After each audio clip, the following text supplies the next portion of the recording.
네, 오늘은 누가복음 14장입니다. 어느 식사 자리에서 이 바리새인들과 식사를 하는 중에서 주님께서 몇 가지 가르치신 내용인데요. 예, 오늘은 세 가지. 안식일에 병을 고치는 것이 옳은가? 다음에 잔치 자리에서 낮은 자리, 자기를 낮추라 이거죠. 다음에 그다음에 누구를 초청할 것인가? 세 가지를 주님께서 말씀하셨어요. 그리고 이제 계속해서 이어지는데 이게 오늘 어느 식사 자리에서 우리가 식사 자리에 주로 이야기하는 게 뭐예요? 우리 식사 자리에 나눈 대화가 있잖아요. 주님께서 식사 자리에 나눈 대화예요. 오늘 누가복음 14장 11절 말씀. 누가복음 14장 11절 말씀 같이 읽겠습니다. 누구든지 자기를 높이는 자는 낮아지고 자기를 낮추는 자는 높아지리라 하시니라. 기도하겠습니다. 위대하시고 거룩하신 주 하나님 감사합니다. 하나님께서 은혜 주에서 오늘도 주의 영을 충만케 하시고 하나님의 말씀을 선포할 때 모든 성도들이 잘 듣고 또 귀 기울여서 마음에 간직하도록 도와주시길 간구하옵고 악한 자가 와서 말씀을 빼앗아가지 못하도록 도와주시며 마음에서 말씀이 흘러나가지 않도록 인도해 주시옵소서. 늘 마음속에 말씀이 풍성히 거하게 하시고 또 앞은 단단히 박힌 목과 같이 그렇게 틀을 잡고 자리를 잡고 또 하나님의 말씀의 씨앗이 자라나서 열매를 맺도록 인도하여 주시옵소서. 우리 주님께서 행하신 행적들을 지금 살펴보고 있습니다. 하나님 아버지 주 예수 그리스도께서 행하신 말씀들 또 행하신 일들을 통해서 저희가 배움과 훈계를 받고 또 저희가 마음에서 큰 은혜를 있도록 인도하여 주시길 간구합니다. 주의 기름 부으심이 차고 넘치길 원하옵고 우리 주 예수 그리스도로 기도합니다. 아멘. 예. 오늘 공부할 본문은 주께서 어느 바리새인의 집에 초대를 받아서 식사 자리에서 가르치신 몇 가지 말씀입니다. 회당에서 안식일 예배를 마치고 바리새인들의 우두머리 집에서 식사 초대를 받은 주 예수님께서 그곳에서 이 밥 먹은 이야기, 아니면 요즘 정치가 어떻게 돌아가고 집값이 어떻게 돌아가고 이런 이야기가 아니고 아주 중요한 진리를 몇 가지 말씀하셨는데, 첫째가 안식일에 일하는 것에 관한 것, 둘째 높은 자리에 앉는 문제, 즉 자기를 높이고 낮추는 일에 관한 것, 셋째 잔치에 누구를 부를 것인가, 즉 우리가 누구에게 긍휼을 베풀고 선을 행할 것인가, 넷째가 하나님 왕국에 초대받은 자와 그에 합당한 자에 대한 중요한 교리를 주님께서 가르치셨습니다.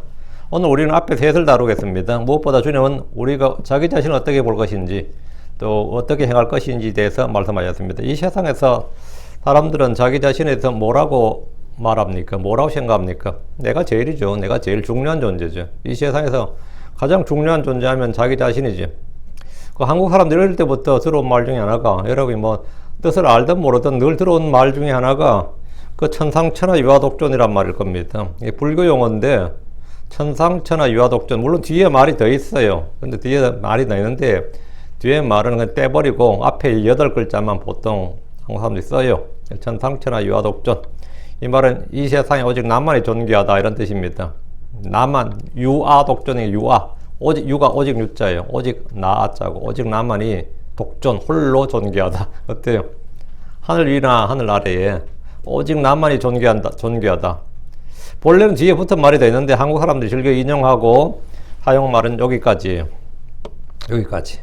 누구나 자신은 소중하다고 존귀한 자라고 이렇게 믿기 때문입니다. 세상의 척도는 나고 세상의 중심도 나고 세상의 우두머리도 나고 세상에서 가장 뛰어난 존재도 나고, 물론 뭐 현실은 그렇지 않겠지만 마음속은 다 누구나 그렇습니다.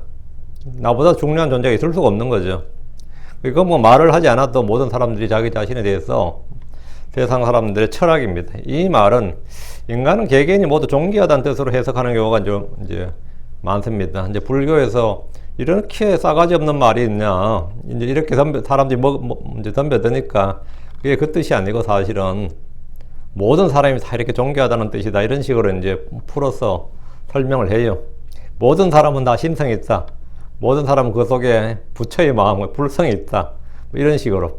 사람은 그 자체로 소우주다. 사람의 존귀함을 엄청나게 강조하는 거죠. 사람이 중요하다. 인간 존중, 인간 존엄. 이게 이제 사실 모든 종교의 핵심입니다. 인간은 그 자체로 존귀하고 존엄한 존재다. 이렇게. 그렇다면 사람을 만드신 하나님은 사람에 대해서 뭐라고 합니까? 성경 뭐 기독교도 똑같지 않습니까? 모든 종교는 다 공통점이 있으니까 다 거기서 거기 아니냐 이런 주장, 이런 생각을 가진 분들이 많이 있습니다. 하나님 땅에 흙으로 사람을 지으시고 그 속에 생명의 숨을 불어넣으셨습니다. 하나님은 사람 속에 사람의 영을 짓는 분입니다. 주께서 그분 자신의 숨을 사람의 몸속에 불어 넣었을 때 사람은 살아있는 혼이 되었습니다. 리빙 소울이 되었다고요. 살아있는 영이 된 게 아니고 살아있는 혼이 된 거예요. 개혁성경에는 살아있는 영이 되었다, 생명이 되었다 하는데 생명 됐으면 우리 사람 다 천사죠. 사람은 살아있는 혼이 되었지 살아있는 영이 된 게 아닙니다. 창세기 2장 7절에 주 하나님께서 땅에 흙으로 사람을 지으시고 생명의 숨을 그의 콧구멍에 불어넣으시니 사람이 살아있는 혼이 되니라. 사람이 살아있는 혼이 되니라. 이것이 인간의 기본입니다. 사람은 하나님의 형상, 하나님의 모양을 따라 지음받았고 하나님의 숨으로 지음받았습니다. 하나님 첫사람 아담에게 기름을 부으시고 주께서 친히 만드신 모든 것을 다스리게 하셨습니다. 이것은 타락하기 전에, 죄를 짓기 전에 인간의 모습입니다. 인간의 기원이죠, 이게. 지금 사람은 죄로 말미암아 주께서 주신 모든 걸 잃어버렸습니다. 하나님은 우리 자신이 자신에 대해서 무엇을 어떻게 해야 되는지를 말씀해 주셨는데, 첫째, 자기를 낮추라. 자기를 낮추라. 둘째가 자기를 부인하라. 셋째가 자기 십자가를 지고 나를 따르라. 넷째가 자기를 자랑하지 말라. 다섯째, 다음에 자기를 위해 살지 말라. 우리가 살아도 주를 위해 살고 죽어도 주를 위해 죽나니죠. 그러니까 자기를 위해 살지 말고 자기 자신을 위해 죽지 말라. 일곱째, 여섯째가 이제 그거고, 일곱째 자기 자신을 신뢰하지 말라. 여덟째 자기 생명을 사랑하지 말라. 뭐 전부 다 말라죠. 자기 생명을 미워하지 않으면 주의 제자가 될 수 없고 자기 생명을 구원하고자 하는 자는 그걸 이룰 것이다. 여덟째, 자는 십자가에 못 박아야 된다. 자는 십자가에 못 박혀야 된다. 우리 육신은 십자가에 못 박혀야 된다. 크리스천들은 하나님을 알아야 될 뿐 아니라 자기 자신의 존재, 자기 자신이 어떤 사람이고 누군지를 알아야 됩니다. 사람이 사람에 대해서 알지 못하고 자기 자신에 대해서 알지 못하면 언제나 실수와 오류에 빠지게 되고 죄를 짓게 됩니다. 성경은 사람에 대해서, 특히 나에 대해서 뭐라고 하느냐? 성경은 여러분을 어떻게 평가할 것 같습니까? 하나님은 사람의 외모를 존중하지 않습니다. 내가 엄청 번 사람입니다. 엄청 뛰어난 사람입니다. 엄청 훌륭한 사람입니다. 그건 하나님이 묻는 게 아닙니다. 그건 하나님이 관심 갖는 게 아니다고. 사람은 어떤 존재냐? 첫째, 나를 포함해서입니다. 내가 사람인 거로. 사람 어려서부터 악하다. 이게 성경의 선포예요. 사람 어려서부터 악하다. 어려서부터 사람은 그의 마음과 생각과 상상하는 모든 것에서 악하다. 창세기 8장 21절에 이는 사람이 마음에서 상상하는 바가 어려서부터 악하기 때문이라. 이 주의 말씀은 인간 중심의 종교와 철학과 사상의 모든 기반을 무너뜨린 말씀입니다. 사람은 어려서부터 악하다. 커서 어른이 되고 나서 교육과 환경과 이 삶에 찌들어다 보니까 사람이 그렇게 된 거지 본래 그런 사람 아니었어요. 그런 말은 아니에요. 본래 그런 사람이었어요. 그런데 그런 환경이 그 사람이 더욱더 그런 걸 보여주는 것이지, 환경이 그 사람을 그렇게 만든 게 아니고 본래 그 사람은 그런 사람이었고 이제 그런 어떤 악한 환경에서 자라서 더 악하게 보일 뿐인 거지. 근데 또 그런 환경이 아닌 곳에서는 사람이 좋아 보이지만 그거는 이제 속임수죠. 거짓인 것이고 본래 사람은 마음에서 상상하는 바가 어려서부터 악합니다. 사람이 악하면 후천적 환경의 영향 때문이나 교육 때문이 아니고 모태 속에서부터 그렇게 형성된 겁니다. 시편 51편 5절에 보소서 내가 불법 가운데서 형성되었으면 내 어머니가 죄 가운데서 나를 후퇴하였나이다. 이게 성경이 사람에 대해서 하는 말이에요. 둘째, 사람은 모두 죄인입니다. 죄를 짓지 않는 의인은 하나도 없습니다. 단 하나도 없습니다. 성경 하나님 한 분 외에 선한 사람이 없다고 합니다. 하나님 한 분에 선한 이가 없느니라. 넷째, 사람은 모두 거짓말쟁이입니다. 로마 3장 4절에 결코 그럴 수 없느니라. 참으로 하나님은 진실하시되 사람은 다 거짓말쟁이다 할지어다 했습니다. 거짓말쟁이다. 사람 모두 거짓말쟁이다. 성모 마리아도 포함하고 그 무함마드도 포함해야 됩니다. 어떤 종교 상시자들, 그들이 숭배에 맞지 않는 모든 사람들도 어려서부터 상상과 생각하는 게 다 악하고 불법 가운데도 형성되었고 모두 거짓말쟁이라고요. 공자가 어떤 사람이냐 그러면 거짓말쟁이죠. 맞는 말이에요. 맹자가 어떤 사람이냐 거짓말쟁이입니다. 거짓말쟁이에요. 성모 마리아가 어떤 사람이냐 거짓말쟁이지 뭐 어떤 사람이야. 사람은 다 거짓말쟁이다.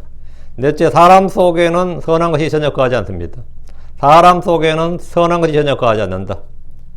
로마 7장 18절에 내 안에 곧 내 육신 안에 선한 것이 거하지 아니한 줄을 내가 아노니 원하면 내게 있으나 선한 것을 어떻게 행할지 내가 알지 못하노라. 내 안에 선한 것이 거하지 않는다. 사람 안에는 선한 것이 없다 이거예요. 사람 안에 선한 것이 없다. 누구나 이 진리를 직면할 때 이 사실 그대로 인정하는 일이 그대로 내가 수용하고 받아들이는 것이 쉽지 않을 겁니다. 내가 그런 존재다. 난 정말 그런 존재다. 이걸 내가 인정하고 정말 내가 더럽고 사악한 존재구나. 나 이거 진짜 어쩔 수 없는 존재구나. 이 내 안에 곧 내 육신에 선한 것이 가지 않는다. 이것은 분명한 진리입니다. 자, 이상 간략하게 정리를 하고 성경이 말한 자, 육신에 대해서 좀 정리를 했으니까 오늘 말씀의 배경이 됩니다. 자, 본문 공부하겠습니다. 1절. 안식일에 그분께서 빵을 잡수시러 우두머리 바리새인들 중에 한 사람 집에 들어가시니 그들이 그분을 지켜보더라. 그들이 하면 이제 바리새인들이 이 말이에요. 안식일에 주님께서 식사를 어느 바리새인들의 집에 들어갔습니다. 어느 바리새인. 바리새인 중에서도 좀 목자급 또는 뭐 장로급 그런 사람이겠죠. 회당장 정도 되는 사람. 이 바리새라는 것은 종파예요. 우리나라 장로교, 뭐 감리교, 성결교 하듯이 이 바리새라는 것은 바리새파, 사두개파, 에테네파 듯이 종파고 성전 중심으로 권력을 완전히 장악한 그 당시 종파는 사두개파였어요. 제사장도 사두개파고 대제사장도 사두개파고 그리고 바리새파는 야당이지 지금으로 하면 야인들이었습니다. 근데 국민들에게 이 백성들에게 존경은 더 많이 받았어요. 이 바리새파가 좀 더 영적이고 좀 더 종교적이고 율법과 전통에 좀 충실한 사람들로 훨씬 더 존경을 받았습니다. 어쨌든 이 바리새인들 중에 우두머리 바리새인들 중에 한 사람이라 했잖아요. 우두머리 바리새인들 중 한 사람은 장로급 바리새인 뭐 이런 말이에요. 지도자급이다 이 말이죠. 바리새인들 중에 이렇게 예수님을 자기집으로 초대해서 식사를 대접했던 사람들이 복음서에 몇 나옵니다. 유대인들은 회당에서 예배를 마친 후에 식사를 했는데 그건 한국 사람 정통이 비슷해요. 회당에서 예배를 마친 후에 식사를 했는데 랍비들은 안식일에 손님을 대접하는 일을 종교적 의무나 선행으로 가르침으로 이것을 유대의 전통 관습으로 만들었습니다. 그들이 그분을 지켜보더라 했는데 이들은 바리새인의 집에서 식사를 하면서 예수님의 말과 행동에서 뭔가를 오류를 잡아내고 논쟁과 다툼을 일으키려 했습니다.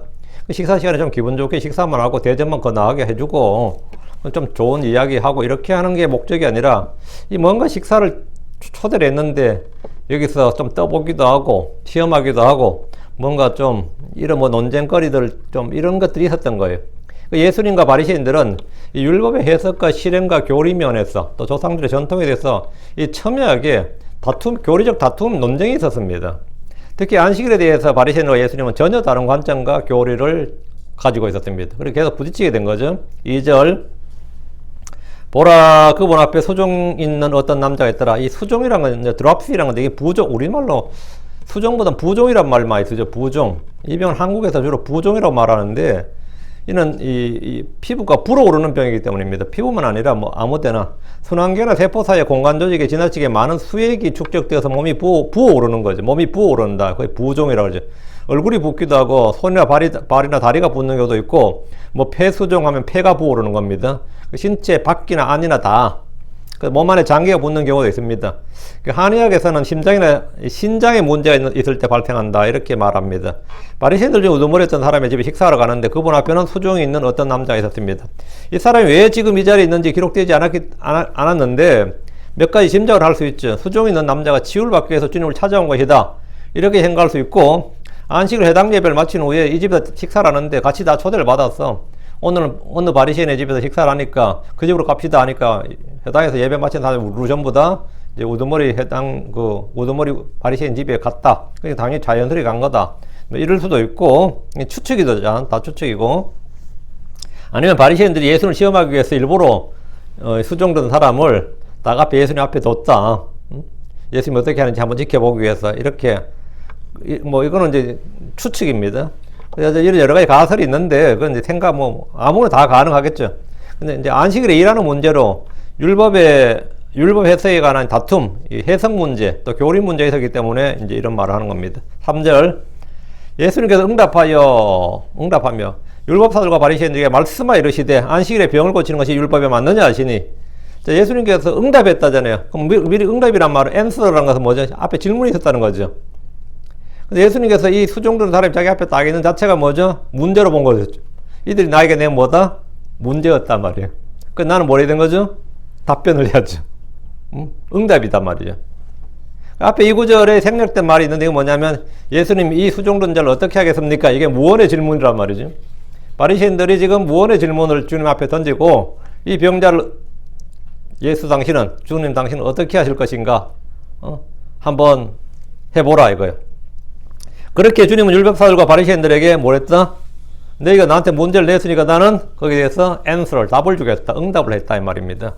안식일에 일을 하는 것이 율법이 맞느냐는 질문은 주께서 이미 여러 차례 받은 것이니 주님 이게 처음이 아니단 말이에요. 주님은 그들에게 안식일에 병을 고치는 것이 율법에 맞느냐 이렇게 되물으셨습니다.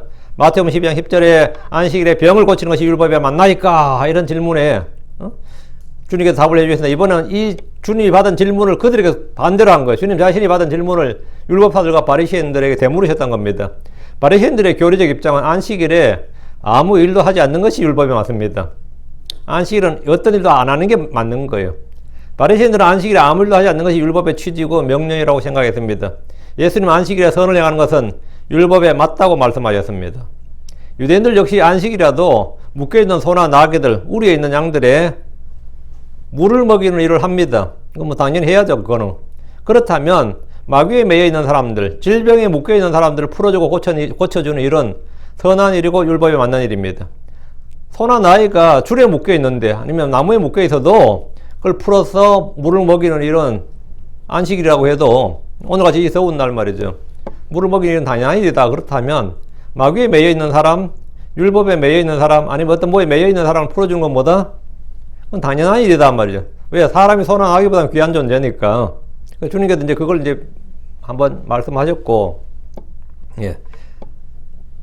마태복음 12장 12절에 그러하거든 사람이 양보다 얼마나 더 귀하냐. 그러므로 안식일에 잘 행하는 것은 율법이 맞느니라. 안식일에 잘 행하는 것, 선을 행하는 것, 옳은 일을 행하는 것은 율법이 맞다고 하세요. 주님은 신이 여러 차례 하신 말씀인데 바리새인과 율법사들이 제대로 들었는지 이해하고 수용하는지에 대해서 다시 한번 물으신 것이 안식일에 병을 고친 것이 율법이 맞느냐 이렇게. 이제 이게 지금 몇 번째 확인이에요. 지금 4절 그들이 잠잠하거늘 말을 안 하는 거예요. 그들이 잠잠하거늘 그분께서 그를 데려다가 고친 뒤에 가게 하시고. 율법사들과 바리새인들은 주의 이 질문에 주님께서 다시 안식일에 병을 고치는 것이 맞느냐 율법이 맞느냐 이 말에 아무도 답을 하지 않았습니다. 잠잠했다고. 상식적으로 율법사들은 아픈 사람들은 안식이라도 치료를 해야 한다는 사실에 동의하지 않을 수 없었을 것입니다. 상식적으로는 동의하지 않을 수 없는데 그렇다고 이 율법이라는 게 있고 전통이라는 게 있고 조상들의 규례가 있는데 사람들의 전통, 장로들의 전통이 있는데 일을 하는 게 옳습니다. 이렇게 말하기도 그렇잖아요. 자기들 교리가 있는데. 당시에 랍비들의 전통이나 그들이 만든 구전 율법에 생명이 위급한 경우가 아니라면 안식일에 병을 고치는 것을 금지했습니다. 그런데 지금처럼 수종 걸린 사람의 경우에 생명이 위급한지 아닌지 그건 의사가 판단할 일이지 바리새인들 율법사들이 판단할 일은 아니죠. 이 사람 뭐 오늘 안 고친다고 죽겠어요 했는데 진짜 죽어버리면 어떡해. 그래가지고 뭐 일본 의사 유명한 의사가 쓴 여러분 책 제목이 칠 겁니다. 의사들에게 살해당하지 않는 뭐 101가지 방법 뭐 그런 책이 있거든요. 의사들에게 살해당하지 않는 방법 뭐. 근데 우리가 의료를 너무 불신해서도 안 되지만 그건 그냥 받아들여야 되는 것 같아요. 실제 의사들이 죽는 사람은 그냥 사실 엄청 많습니다. 의사들에게 고침받는 사람도 엄청 많지만 의사들에게 죽임당하는 사람도 사실 엄청나게 많아요. 가족들은 진짜 황망한 일이지만 뭐 이건 현실이라고. 이 수종 걸린 사람도 어떤 면에서 볼 때는 뭐 오늘 안 고친다고 뭐 죽겠어요 뭐 이럴 수도 있고 그렇죠. 바리새인 입장에서 오늘 안 고친다고 죽을 거냐 뭐 내일 고치면 되지 뭐 안식일에 꼭 고쳐야 되느냐 뭐 이런 식이란 말이죠. 그건 율법사들의 판단 문제는 아니죠. 어쨌든 그들은 예수님 행태는 알고 있어서 예수님께서 병자를 보시면 안식일에도 관계없이 고치신다. 이건 이미 패턴을 알고 있었다고. 예수님이 그 행태를 알고 있었단 말이죠. 예수님 행동 방식을. 그 병자를 고칠 걸 이미 알고 있었기 때문에 아마 지금 보는 거예요. 예수님 또한 그들의 생각과 의도를 이미 간파하고 있었습니다. 주님은 침묵하는 그들 앞에서 병자를 데려다가 고치셨습니다. 율법의 본질은 사랑과 긍휼과 믿음과 공의입니다. 사랑은 율법의 완성이고 성취입니다. 긍휼은 심판을 이기는 겁니다. 주께서는 안식일에 병자에게 하나님의 사랑과 긍휼을 베풀어 주신 겁니다. 이것은 율법에 어긋나는 일이 아닙니다. 병을 알아본 사람들이라면 알겠지만 몸이 아프면 안식이라도 안식할 수가 없습니다.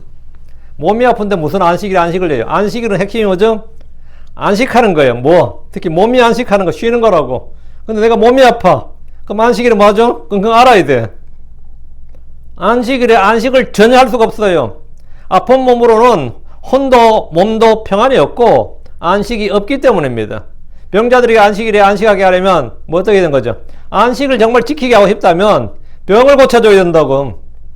병을 고쳐줘야 평안하게 잠을 자든지 평안하게 쉼을 쉬든지 뭐 평안하게 뭐 음식을 먹든지 평안하게 뭐 누가 교제하고 놀든지 안식일에 안식하고 싶다면 병을 고쳐줘야 안식할 거 아니에요. 병을 안 고쳐주는데 어떻게 안식하냐고. 안식일에 안식 못해요, 전혀. 안식일에 병을 고쳐주는 것이 율법에 맞는 일이고, 몸과 혼에 진정한 쉼을 주는 겁니다. 5절. 또 그들의 응답하여 이르시되 너희 중에 누가 나귀나 소가 있는데 그것이 구덩이에 빠지면 안식일에 그것을 즉시 끌어내지 아니하겠느냐. 얼마 전에 안식일 논쟁할 때 주님 뭐라 했어요? 묶겠는데 물을 주지 않겠느냐 했죠. 이번엔 뭐죠? 그거는 마귀에게 묶인 상황, 마귀에게 매여 있는 사람이니까 이제 소나 나귀가 묶여 있는 상황을 이야기해서 풀어줘서 물을 마시게 하는 것. 그럼 아브라함의 종인 아브라함의 자녀인 이 여자, 이 사람을 말이야 고쳐주는 게 당연한, 마귀에 18, 18년 동안 마귀에 묶여 있었는데 풀어주는 게 당연하지 않느냐. 이거 이야기했고, 오늘은 똑같은 소나 나귀인데, 나귀나 소가 있는데 그것이 구덩이에 빠지면 안식일에 그것을 끌어내지 않겠느냐. 소나 나귀가 구덩이에 빠졌어요, 안식일에. 그럼 어떻게 하겠어요? 주께서는 침묵한 율법사들과 바리새인들이 한 가지 질문으로 응답하셨습니다. 너희 중에 누가 나귀나 소가 있는데 그것이 구덩이에 빠지면 안식일에 그것을 즉시 끌어내지 않겠느냐. 이 말에 바리새인들은 유구무원이었습니다. 할 말이 없는 거지. 여기에 대해서 그들은 아무 할 말이 없었습니다. 소나 나귀를 안식일에 물가로 데려가서 물을 마시게 합니다. 만약 소나 나귀가 구덩이에 빠지면 안식이라도 즉시 끌어냅니다. 오늘은 안식이라서 안 되겠다. 내일 끌어내줄게. 그러겠어요? 응? 구덩이에 빠진 소나 나귀를 안식이라고 고통 가운데 두거나 죽일 수는 없는 일입니다. 안식일에 일을 하지 말라는 그들의 엄격한 작구 해석은 이런 문제 앞에는 사실 아무 힘이 없었습니다. 소나 나귀의 생명이 귀하고 그들이 받는 고통에서 구출해주는 일이 중요하다면 질병에서 고통받는 사람들을 고쳐주는 일은 얼마나 더 급하고 귀한 일이냐 이거예요. 얼마나 더 당연한 일이냐 이거죠. 6절. 그들이 이것들에 대하여 다시 그분께 대답하지 못하니라. 주 예수님을 지켜보던 바리새인들 율법사들은 주님의 질문에 한마디도 대답하지 못했습니다. 그리고 이 일을 다 지켜보지만 할 말이 없었던 거예요. 4절에서 그들이 잠잠했던 것과 이번에 대답하지 못한 것은 모두 그들이 상식이나 논리나 율법의 지식 등 무엇으로도 할 말이 없었다는 겁니다. 그들은 예수를 지켜보며 그분을 함정에 빠뜨리고 올무에 그걸 생각했지만 막상 주님 앞에서 아무런 할 말이 없었습니다. 모든 현은 사실 주님 앞에서 잠잠하게 됩니다. 그건 심판 때도 마찬가지입니다. 평소에 말이 많았던 사람이라도 막상 주님 앞에 설 때 할 말이 없다고. 하지만 그들은 잠잠했다 해서 끝이 나야 되는 건 끝나면 안 되죠. 그들은 자신들의 잘못된 율법 해석이나 자신들의 그 잘못된 지식이나 아니면 율법 적용이나 그들의 교리나 전통 이것이 우리가 문제가 많구나 하고 인정을 하고 고쳐야지. 입장을 고칠 생각은 전혀 하지 않았습니다. 그냥 잠잠하더라고. 끝이야. 응? 잠잠하고 끊지 못해야 되는 거예요. 진리 앞에 사람들이 진리를 직면했을 때 뭐 해야 되냐고. 진리 앞에 선 사람들이 할 일은 자신의 오류를 인정하고 진리를 받아들이는 겁니다. 그 외에는 전부 아무것도 아니에요. 이로써 안식일에 대해서 주님은 분명히 가르치셨습니다. 그들의 오류를 완벽하게 입증하셨다고. 근데 문제는 그들의 삶을 바꿨느냐, 그들의 생각을 바꿨느냐, 그건 아니에요. 그건 왜? 주님이 하시려면 그 사람들이 받아들이느냐, 안 받아들이느냐에 달려있단 말이지. 하나님께서 저항할 수 없는 은혜를 베푸셔서 그들을 고쳐놓는 건 아니단 말이죠. 그들이 우리가 잘못됐구나, 이건 우리가 고쳐야 되는구나, 이렇게 해서 이 바른 율법 해석과 적용을 이 교리의 오류를 인정하고 받아들여야 된다 말이죠. 7절. 그분께서 초대받은 자들이 어떤 가는 자를 택한 것을 눈여겨보시고 그들에게 비유로 들어 말씀하시되, 그 이제 지금 바리새인, 우두머리 바리새인이 지금 이건 안식일에 해당 예배 끝나고 지금 잔치를 베푼 거잖아요. 어쨌든 식사 대접을 하는 거니까. 근데 이제 집에 들어오는 사람마다 이제, 그렇죠. 이 동네라는 게 그래요. 예. 암묵적으로 서열이 다 있다고. 촌장님이 있으시고, 다음에 연배가 많은 누가 있고, 그러면 앉는 자리가 주르륵 정해져요. 그리고 우리 젊은 사람들, 우리 같은 사람 문 밖에 서 있거나 이런 식으로. 이게 뭐 시골에서는 당연하게 이게 꼭 순서를 정해지는 게 아니라 이 암묵적으로 자동적으로 그냥 쭉 그게 된다고. 안식일에 일하는 것, 선을 행하는 것, 병자를 고치는 것 같은 율법 문제에서 이제 자기를 높이고 사람들로 인정받는 사람들에서 말씀하셨습니다. 예수님이 바리새인 집에 와보니까 이 가관인 거예요. 사람들이 오더니 전부 다 높은 자리에 앉더라 이거예요. 어떤 가는 자리를 택하더라. 자리에 앉는 게. 주께서 초대받은 자들이 어떤 가는 자리를 택한 것을 눈여겨보셨습니다. 그냥 이 눈여겨보셨다는 말이 지금 현대어로 우리 키로 하면 눈꼴 사납다, 눈꼴 시다, 뭐 이런 말이에요. 예수님이 딱 보니까 참 눈 뜨고 못 보겠네, 뭐 목불인견이네, 그런 말 있죠. 뭐 그런 말이에요. 참 하는 행태들 보니까 들어서 앉는 거 딱 보니까 아주 꼴불견이네 말이에요. 이게 눈여겨보시고 이 말이에요. 보통 같으면 어때요? 뭐 누가 어디 앉는지 이거 신경 쓸 거 아니잖아요. 근데 주님께서 오늘은 딱 보시고 한마디 하신 거예요. 주께서 초대받은 자들이 어떤가 하는 자를 택한 것을 눈여겨보셨습니다. 바리새인들의 우두머리 집에서 주님 외에도 식사 초대를 받은 자들이 있었습니다. 어느 사회나 사회적 지위나 연장자 손으로 좋은 자리를 잡고 앉습니다. 아니면 주최자가 자리를 정해주기도 합니다. 본문에서 주님은 사람들이 어떤가 하는 자리를 택한 걸 보시고 그들에게 비유를 들어 말씀하셨습니다. 이 동네에 해당해 다니는 사람들은 다 자기야, 뭐 내가 먼저 가서 그냥 좋은 자리 잡는 거예요. 먼저 가서 좋은 자리 잡고 난 당연히 그런 대접, 그 정도는 내가 대접받을 수 있는 사람이다, 이렇게 생각하더라 이 말이죠. 8절, 내가 어떤 사람으로부터 결혼식에 초대를 받거든 가장 높은 자리에 앉지 말라. 그렇지 않으면 너보다 더 존귀한 사람이 그에게 초대를 받았을 때에, 지금 주님이 계신 이 자리는 식사 자리지만 결혼식에서는 좀 더 엄격한 격식이 요구됩니다. 하객이 있고 하객도 정해준 자리가 있고, 주님은 초대를 받으면 거기에서 가장 높은 자리에 앉지 말라고 하셨습니다. 주께서 사회생활의 기본적 예의를 지금 바리새인들 율법사들이 가르치는 거예요. 지금 그 사람들 지금 이런 거 배울 짬밥은 아닌데, 그죠? 자리 어디 앉아야 되느냐 이거 배울 이야기는 아니잖아요. 주님께서 하시는 말씀은 뭐냐? 이 스스로 자신을 높이지 말라. 스스로 자신을 높이지 말라는 겁니다. 자신을 과시하고 자랑하려는 사람이 있고 사람들이 인정받으려는 사람이 있습니다. 잠언 25장 6절 7절에 왕 앞에서 스스로 나서지 말며 위대한 자들의 자리에 서지 말라. 사람이 내게 이리로 올라오라 하는 것이 내 눈에 보이는 통치자의 앞에서 내가 낮아지는 것보다 나으니라. 이리로 올라오라 이 말은 이거 낫지, 저리로 내려가라 하는 것보다 그건 수치란 말이죠. 내가 스스로 높은 자리에 앉는 것보다 주인이 나를 높은 자리에 앉게 해주는 것이 낫습니다. 만약 내가 알아서 높은 자리에 앉았는데 주인이 보기에 좀 더 존귀한 사람이 오면 그 자리에서 그는 쫓겨납니다. 9절, 너와 그를 초대한 자가 와서 내게 이르기를 이 사람의 자리를 내주라 하리니 그러면 내가 수치를 당하며 가장 낮은 자리를 잡게 될까 염려하노라. 안내자가 와서 실례지만 잠시 드릴 말씀이 있습니다. 이 자리는 이 예약된 손님이 있습니다. 이러면 어때요? 이 자리는 지금 당신이 앉을 자리가 아닙니다. 잠깐 저쪽으로 비켜주세요. 어디 가서 앉으라고 막 아무 데나 앉으시고 이 자리는 아니다 이렇게. 그 높은 자리에 앉았다가 이 사람의 자리를 내주라 이런 말을 듣게 되면 그는 그 자리에서 나와서 가장 낮은 자리를 잡을 수도 있습니다. 10절, 오직 내가 초대를 받거든 가서 가장 낮은 자리에 앉으라. 그러면 너를 초대한 자가 와서 내게 이르기를 친구여 더 높은 데로 올라가라 하니 그때 내가 너와 함께 음식 앞에 앉은 자들 앞에서 영예를 얻으리라. 이것은 겸손에 대한 가르침입니다. 어느 집에 초대를 받거든 가장 낮은 자리에 앉으라는 말은 이 집에 초대받아 오는 사람들이 모두 나보다 나은 사람이고 내가 가장 작은 자라는 생각을 가지란 말입니다. 나보다 남을 낮게 여기라 이 말입니다. 나보다 남을 낮게 여기라. 빌립보서 2장 3절에 어떤 일로 다툼이나 헛된 영광으로 하지 말고 오직 겸손한 생각으로 각각 자기보다 남을 더 낮게 여기고, 각각 자기보다 남을 더 낮게 여기라. 남을 더 낮게 여기라 이거예요. 많은 사람들이 내가 다른 사람들보다 못한 것이 무엇이냐고 생각하거나 여기 오는 사람들이 나보다 나은 사람 없다 이렇게 생각할 수 있습니다. 내가 뭐 그 사람들보다 내가 못한 게 대체 뭡니까? 내가 그 사람들보다 못한 게 뭐가 있냐고. 그래서 알아서 좋은 자리에서 딱 자리를 잡고 앉습니다. 그러나 주님은 이 자리에 있는 사람들, 여기 오는 사람들이 모두 나보다 나은 사람이라고 여기고 가장 낮은 자리에 앉으라는 겁니다. 그럼 나를 초대한 사람이 와서 친구여 더 높은 데로 올라가라 이렇게 말합니다. 스스로 자신을 낮출 때 주인이 나를 높여주면 그는 모든 사람 앞에서 영예를 얻습니다. 야고보 4장 10절에 주의 눈앞에서 스스로 겸손하라. 그리하면 그분께서 너희를 높이시리라. 주의 눈앞에서 스스로 겸손하라. 겸손은 스스로 하는 겁니다. 남이 시키는 게 아니고 주의 눈앞에서 스스로 겸손하라. 그리하면 그분께서 너희를 높이시리라. 주님이 주인이란 말이지. 베드로전서 5장 6절에 그러므로 하나님의 강한 손 밑에서 스스로 겸손하라. 그리하면 정하신 때에 그분께서 너희를 높이시리라. 그러므로 하나님의 강한 손 밑에서 스스로 겸손하라. 스스로 겸손하라.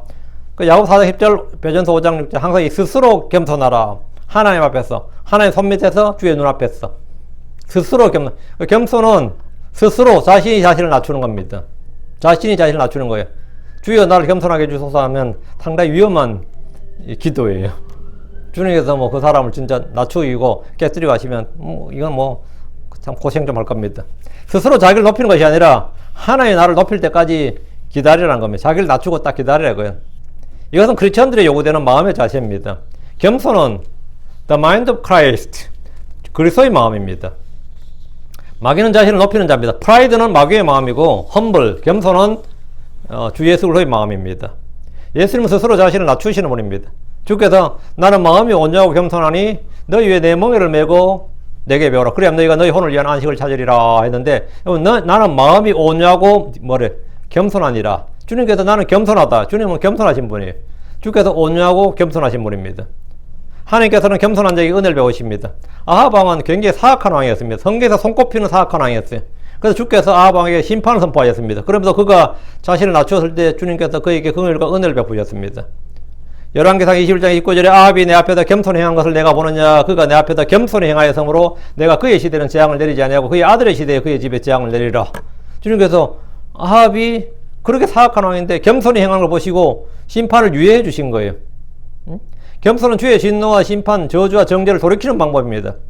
무속인들은 뭐 부적을 써서 재앙을 막아버려야지 뭐 그런 것은 아무 소용없습니다. 자기를 낮추고 겸손히 행하는 것, 그리고 죄를 시인하고 회개하는 것이 주의 재앙을 돌이키는 방법이. 역대기야 12장 6절 7절에 대언자 스마야를 통해서 주의 심판이 선포되자 이스라엘은 겸손히 행했습니다. 그가 스스로 겸손히 행하며 주께서 그에게서 진노를 돌이키사 그를 다 멸하려 하지 아니하였으며 또 유다에서도 일들이 좋아지니라. 예. 겸손히 행하니까 뭔가 진노를 주님께서 돌이키셨다. 주의 진노와 재앙, 심판, 저주, 정죄 이런 걸 돌이키는 방법 간단합니다. 겸손히 행하는 겁니다. 하나님은 겸손한 자를 구원하십니다. 하나님은 겸손한 자의 부르짖음을 잊지 않으십니다. 하나님은 겸손한 자의 소원을 들으십니다. 하나님은 겸손한 자에게 관심을 기울이십니다. 시편 138편 6절에 주께서는 높이 계실지라도 겸손한 자에게 관심을 기울이시며 교만한 자는 멀리서도 아시는도다. 겸손한 자에게 명예가 따릅니다. 잠언 15장 3절에 주를 두려워하는 것이 지혜의 훈계이니 명예에 앞서 겸손이 느니라. 잠언 18장 12절에도 멸망에 앞서 사람의 마음에 거만이 있고 명예에 앞서 겸손이 있느니라. 다음 하나님은 겸손한 자를 들어올리십니다. 겸손한 자를 들어올리신다. 겸손한 자를 높이신다는 말이죠. 야고보 4장 10절에 주의 눈앞에서 스스로 겸손하라. 그리하면 그분께서 너희를 높이시리라. 내가 겸손하면 주님은 높인다. 하나님은 겸손한 자의 영을 소생시킵니다. 하나님은 우리에게 요구하는 것 중에 하나가, 하나님이 우리에게 요구하는 것 중에 하나가 뭐냐? 겸손입니다.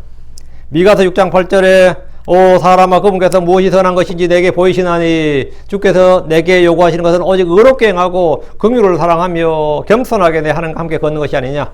하나님께서 요구하는 것이 뭐라고요? 예, 의롭게 행하고 긍휼을 사랑하고 겸손하게 하나님과 함께 걸어라. 겸손하게 하나님과 함께 걷는 것, 이걸 했어요. 자, 다시 14장으로 와서 11절 누구든지 자기를 높이는 자는 낮아지고 자기를 낮추는 자는 높아지리라. 우리는 자기를 높여야 되는 것이 아니라 자기를 낮추고 주를 높여야 되는 겁니다. 다른 사람을 나보다 낮게 여긴다. 나를 다른 사람보다 낮추고 다른 사람을 높여주는 겁니다. 사람을 높이고 낮추는 것은 사실 주의 권능입니다. 사람을 높이고 낮추는 일이 주의 권능이라고. 사무엘상 2장 7절에 주께서는 가난하게도 하고 하시고 부하게도 하시며 낮추기도 하시고 높이기도 하시느라. 주께서 사람을 가난하게 하시고 부하게도 하시고 낮추기도 하시고 높이기도 하시고 다 주님의 권능, 주님의 권한이다 말이죠. 시편 75편 7절에 그런 하나님께서 재판장이시로다. 그분께서 한 사람을 낮추시고 다른 사람을 높이시느니라. 하나님께서 낮추시고 높이신다. 사람의 높고 낮음, 크고 강함, 존귀와 부유 이 다 주님께 속한 것이라는 거예요. 주께. 내가 스스로 그걸 하려고 하면 그건 월권이다 이 말이에요. 사람이 높아지고 낮아진 것은 자기 스스로 해야 되는 것이 아니라 내가 내 스스로 그걸 해야 되는 것이 아니라 주께서 하시는 일이란 겁니다. 내가 하지 않으면 누가 해줘? 이거는 범법이고 불법이에요. 그건 내가 해야 되는 일이 아니라 주님이 해야 되는 일이라고. 그건 주님이 해야 되는 일이라고요. 주께서는 광야에서 이스라엘을 낮추셨습니다. 주께서는 오만한 자들을 낮추십니다. 주께서는 교만한 눈빛을 낮추십니다. 주께서는 한 사람을 낮추시고 다른 사람을 높이십니다. 주께서는 높은 요새와 견고한 요새를 낮추십니다. 이사야 26장 5절에 그분께서 높은 곳에 가는 자들을 끌어내리시고 높이 솟은 도시를 낮추시되 땅에까지 낮추시며 진토가 될 때까지 낮추시나니. 주님께서 낮추신다잖아요. 느부갓네살 왕은 자기를 스스로 높였던 왕입니다. 누가 봐도 느부갓네살 왕은 높은 왕이었어요. 제국의 왕으로서 높임을 받을 만한 왕이었습니다. 그런 그가 한 말이 뭐냐? 다니엘 4장 37절 이제 나 느부갓네살은 하늘의 왕을 찬양하며 칭송하며 공의하노라. 그분의 모든 일들은 진리고 그분의 길들은 판단의 공의니 교만 속에서 걷는 자들을 그분께서 능히 낮추시느니라. 주님이 낮추시는구나. 주님이 능히 낮추신다 이거예요. 사람을 높이고 낮추는 일은 주께서 하시는 일이란 겁니다. 그러니까 내가 낮은 데 있어도 내가 스스로 내가 이렇게 낮춘 데 있으면 평생 이렇게 밑바닥에다 뒹굴다 인생 끝나 이렇게 걱정할 필요 없다 이 말이에요. 주께서 때가 되어서 높이시고 주께서 다 알아서 하신다 이거예요. 내가 그래도 스스로 이렇게 내 자리를 잡아야지, 내가 스스로 자리를 잡아야지 뭐 누가 알아주냐 이래서 높은 데 있는다 해도 주께서 다 낮추신다고. 이 사람을 높이고 낮추는 이런 말을 주님께 속한 것이다. 주님께 속한 것이다. 제자들은 모두 서로가 높아지고자 막 경쟁했습니다. 그러나 주님은 사람의 모양으로 나타나서 자기를 낮추시고 죽기까지 순종하셨습니다. 자기를 낮추는 자가 높아진다고요. 이건 뭐 인간관계에서 굉장히 핵심적인, 누구든지 자기를 높이는 자는 낮아지고 자기를 낮추는 자는 높아지리라. 왜 낮추는 자가 높아지는 거예요? 주님께서 높이시기 때문입니다. 낮춘다고 저절로 높아지는 게 아니라 주님이 자기를 낮추는 자, 겸손한 자를 높이시기 때문에 높아지는 거예요. 자기를 높이는 자가 왜 낮아져요? 주님께서 그를 끌어내리시기 때문에 낮아지는 겁니다. 물론 뭐 사람들이 그렇게 하는 것 같지만 다 이건 주님의 권능, 주님께 속한 일이라는 겁니다. 주님께 속한 일이다. 예. 12절입니다. 그 뒤에 그분께서 또 자기를 초대한 자에게 이르시되, 그 우두머리 바리새인이죠. 내가 점심이나 저녁을 만들거든 내 친구나 형제나 친족이나 부유한 이웃을 부르지 말라. 그들이 또한 너를 다시 초대하여 내게 대갚을까 염려하노라. 그 이제 우리가 누굴 초대하고 또 그 사람이 초대를 받고 이게 뭐 교제지. 식탁에서 주님의 가르침은 계속되었는데 여기서 자기를 초대한 자는 바리새인들 중 우두머리죠. 주님은 초대받은 자리에서 그에게 앞으로 누굴 초대해야 되는지를 말씀해 주셨습니다. 점심이나 저녁을 만들어 초대를 할 때 친구나 형제나 친족이나 부유한 이웃을 부르지 말라고 합니다. 그 당시 바리새인들의 전통은, 당시 유대인들의 전통은 서로 이웃을 불러서, 친구들 불러서 같이 식사 자리에서 교제를 하고 또 다음 집엔 다음 판엔 저 집에 가고 뭐 이런 것이 전통이었다고요. 그러면 어떻게 되냐면 못 오는 사람은 계속 그 집에 못 와요. 지금 우두머리 바리새인들 집에는 이 집에 맞는, 격식에 맞는 사람, 이 사회적 지위나 신분이나 모든 게 좀 맞는 사람만 이 집에 와서 식사를 한 거, 교제를 한 거지. 다른 사람들은 감히 이 집에 오기가 좀 껄끄럽고 힘들단 말이지.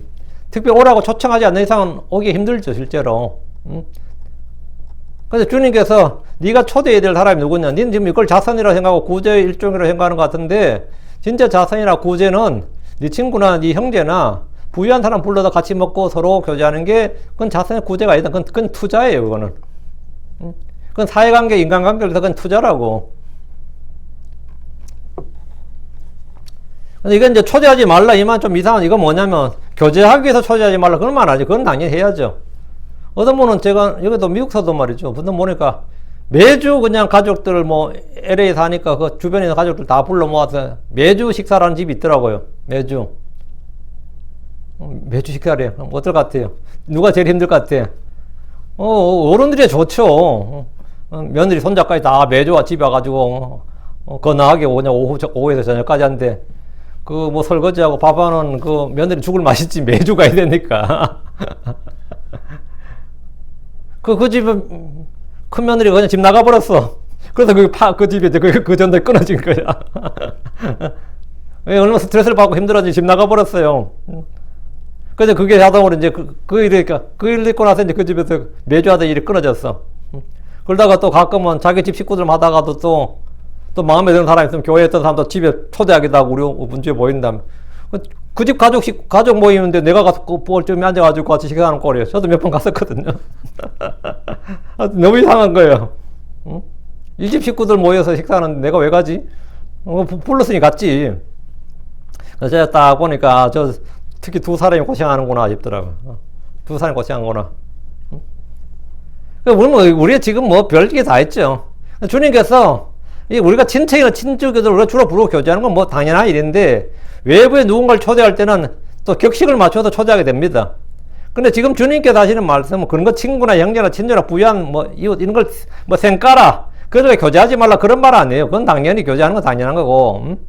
뭐 교제의 단절이나 사랑을 나누지 말라, 뭐 섬기지 말라는 것이 아닙니다. 성도들이 서로를 대접하는 이런 건 잘하는 일이에요. 지금 본문에서 하는 말은 그게 아니고 주께서 말씀하신 것은 서로 주고받는 대접이나 성경이 말하는 구제, 손님 접대, 긍휼을 베푸는 것. 이건 지금 너희들이 하는 일이 이게 구제고 손님 접대고 긍휼을 베푸는 것이라고 해서 하는 것 같은데 그게 아니다 이거예요. 이렇게 하는 건 그렇게 하는 게 아니다. 내가 한번 식사 대접을 하고 다음에 그 사람이 내게 대접하고 이런 것은 그냥 주고받는 것이고 인간관계의 기본이죠. 이것은 주님 앞에서 기억될 구제나 선행은 아니다 이 말입니다. 이건 주님 앞에서 기억될 선행, 주님께서 기억할 구제는 아니다 이거예요.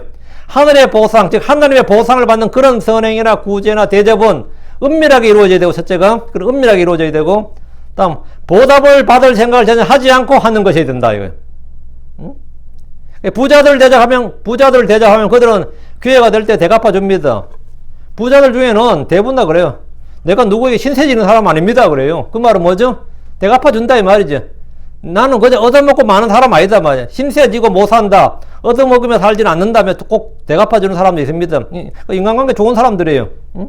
그리고 그 사람 나중에도 뭐 누가 뭐라 그래도 난 누구한테 빚지고 살지는 않았으니까 뭐 내가 신세를 뭐 갚지 않았다든가 이런 걸 안 했다, 뭐 이렇게 당당한 사람들 많이 있어요. 응? 뭐 교회에서도 그런 분들 있고, 응? 또 반대로 뭐 교회에서도 뭐 교인들이라고 크리스천들이라고 다 그 훌륭한 사람들 아니잖아. 응? 싸가지 없는 사람도 있어. 맨날 얻어만 먹는 사람도 있어. 그러면 그 얼마 가서 다 들통 나거든요. 맨날 얻어먹는 사람 얻어만 먹는다 다 알아. 저희들도 뭐 학교에 다니면 뭐 커피숍에 와도 얻어만 먹는 사람은 1년 내내 지갑 한 번도 안 열어. 그럼 우리 사정을 아니까 그런 사람들은 어떤 사람 미리 알아서 네 옷 내지 마라 그래요. 응? 헌금도 잘 못하는 판국인데 지금 예배 마치고 커피숍까지 가가지고 커피 사 먹을 돈이 만만치 않다고. 특히 지방에서 올라온 고학생들 이런 사람들은. 또 그런 사람도 있는데 딱 반면 어떤 사람은 그냥 얻어만 먹어 줄기차게. 그럼 그 사람은 인기 안 좋아요. 평판도 안 좋고 다 안 좋아져. 응?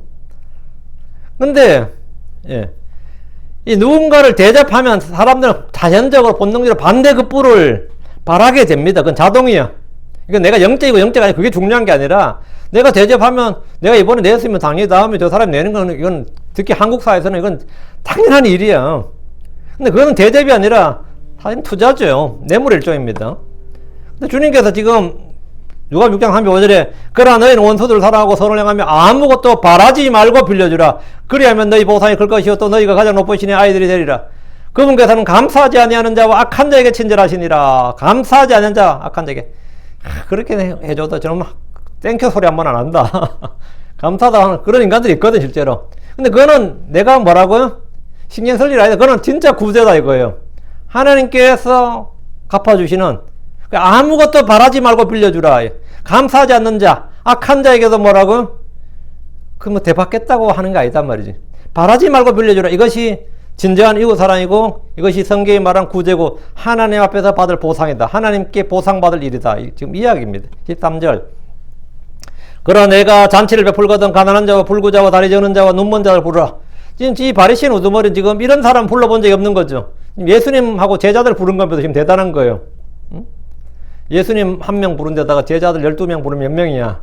장정 13명이에요. 응? 거기다가 해당에 있던 이거 거의 뭐 수십 명인데 동네 사람 다 와버리면 진짜 잔치죠. 근데 그렇게 와도 가난한 자와 불구자와 다리 저는 자 눈먼 자들을 이 사람은 부른 적이 없다 이 말이에요. 이들은 소외된 사람들로서 당시 유대사에서는 아무도 불러주지 않는 그런 부류의 사람들이었습니다. 이들은 멸시를 받는 사람들이고 사람들이 멀리하는 사람들입니다. 주님은 그런 자들을 부르라는 겁니다. 내게 아무런 유익이나 이득이 없는 사람들을 잔치에 부르고 대접하라는 거예요. 이것이 이웃사랑이고 하나님의 보상이 있는 구제입니다. 14절. 그리하면 그들이 내게 보답하지 못함으로 내게 복이 있으리니 의인들이 부활할 때 내가 보답을 받으려 하시니라. 가난한 자나 불구자나 다리 저는 자 눈먼 자들을 대접하면 그들에게 아무런 보답을 받지 못하더라도 내게 손해가 되는 일이 아니라 그것이 복이 되는 일이다. 그건 내게 복이다 이거예요. 주는 것은 있지만 받지 못하면 나의 일방적 손해로 보이지만 주님께서 내게 복이 있으리라 하셨습니다. 내가 한 일은 지금 이 땅에서 보답이나 보상 없이도 의인들이 부활할 때 주님으로부터 보답을 받게 된다 이겁니다. 우리는 이 세상 이 현세가 다가 아니다 이거죠. 우리의 계산기에는 우리의 회계장부는 이 세상 삶에서 전부가 아니다. 주님은 보상해 주시는 하나님입니다. 가난한 자를 불쌍히 여기는 자는 주께 빌려드린 겁니다. 잠언 19장 17절에 가난한 자를 불쌍히 여기는 자는 주께 빌려드리나니 그가 베푼 것을 그분께서 그에게 다시 갚아주시리라. 구제와 선행을 베푸는 사람, 긍휼을 베푸는 사람들은 주께 보상을 받습니다. 이 땅에서 이웃과 형제들에게 베푼 사랑은 모두 그냥 이웃과 형제에게 하는 게 아닙니다. 다 주께 하는 일입니다. 내가 가난한 자에게 선행을 베푸고 구제하는 일은 그냥 가난한 자에게 내가 하는 일이 아니에요. 그건 주께 하는 일이다. 그럼 주께서 뭐 하신다? 갚아주신다. 그게 그가 베푼 것을 그분께서 그에게 다시 갚아주시리라. 그러니까 주님께서 다 리페이 한다, 페이백 한다 이 말이에요. 여러분이 누구에게 선을 베풀고 구제를 하고 뭐 그렇게 해서 내 고맙다 소리 한번 못 들었다 해서 거기에 대해서 너무 열받아하지 마세요. 그런 인간들한테 내가 해서 뭐하냐, 죽 써서 괴졌지 싶어도, 심지어 개한테, 개돼지한테 던졌다 하더라도 거기에 대해서 뭐라고? 예, 너무 열받아하지 말라고. 주께서 갚아주시리라 했습니다. 오늘은 예, 주님께서 식사 자리에 가서 식사 제대로 못 하시고, 그죠? 지금 주님께서 계속 말씀하시네, 지금. 예. 예, 그래서 주님께서 이 집에서 뭘 먹었는지, 얼마나 맛있었는지, 이건 기록이 안 돼 있어요. 이 사람이 얼마나 거하게 잘 차렸는지, 이런 건 전혀 기록이 안 돼 있고, 계속해서 주님께서 다음 말씀하시니까 이건 다음 시간에 보겠습니다. 예, 어느 식사 자리에서, 주님께서 어느 식사 자리에서 하신 말씀입니다. 기도합시다. 위대하시고 거룩하신 주 하나님 감사합니다. 하나님께서 이 땅에 육신을 입고 오셔서 참 여러 가지 사건, 사고, 또 여러 가지 사람들을 만나면서 많은 가르침을 배우셨고 말씀을 주셨는데, 아버지 하나님 저희가 우리 주 예수 그리스도의 행적을 따라서 주님의 말씀을 저희가 잘 듣고 배워서 저희도 동일하게 행할 수 있도록 인도하여 주시옵소서. 사랑하는 아버지 하나님 저희가 늘 우리 주님을 기억하고 주님께서 갚아주시는 주님의 보상, 주님의 그 은혜, 주님의 긍휼, 또 아버지 하나님 이 주님의 보상을 바라고 그렇게 살 수 있도록 도와주시옵소서. 전능자 주 하나님께서 저희 마음의 탐욕이나 정욕이나 모든 악함을 다 제거해 버려 주시고, 오직 아버지 주 예수 그리스도의 피로 저를 정결케 하시고 늘 선한 양심과 순수한 마음에서 나오는 그런 믿음, 또 아버지 주의 명령을 따르는 일을 기쁨으로 여기고 또 그런 일들을 향함으로 살아갈 수 있도록 도와주시옵소서. 저에게 힘을 주시길 원합니다. 은혜를 더 많이 베풀어 주십시오. 저희가 겸손하게 자기를 낮추고 다른 사람을 높이고 또 이 땅에서 사는 모든 날들 동안 섬기는 자로서 그렇게 살아갈 수 있도록 도와주십시오. 감사드리며 주의 성기도 합니다. 아멘. 아멘.